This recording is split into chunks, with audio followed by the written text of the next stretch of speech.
ఎప్పుడైనా సరే చూడండి, సుబ్రహ్మణ్యానుగ్రహంతో మహాత్ముడై ఆత్మగా నిలబడిన వాడు శరీరాన్ని విడిచిపెట్టినప్పుడు కోట్ల మంది జ్యోతి దర్శనం చేస్తారు.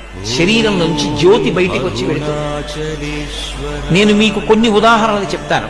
మీరు ఆ సంప్రదాయమునందు అనురక్తి కలిగిన వాళ్ళు కాబట్టి తరువాతి పరిశోధన మీరు చేయండి. నేను మీకు కొన్ని ఉదాహరణలు చెప్తా. అపర సుబ్రహ్మణ్యావతారులన్న పేరు ఉన్నవారు భగవాన్ రమణులు. భగవాన్ రమణుల్ని చాలా మంది సుబ్రహ్మణ్యావతారం అని పిలిచేవారు. సుబ్రహ్మణ్యుడిగానే కనపడేవారు కూడా చాలా మంది. ఆయనే ఒకసారి చెప్పారు, అకస్మాత్తుగా ఆయన పొదల్లోకి వెళ్ళిపోయారు.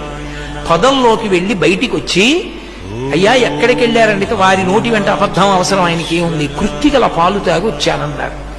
ఆయన అరుణాచలం పొదల్లోకి వెళ్ళి కృత్తికలు పాలిచ్చేవారు అని చెప్పేవారు.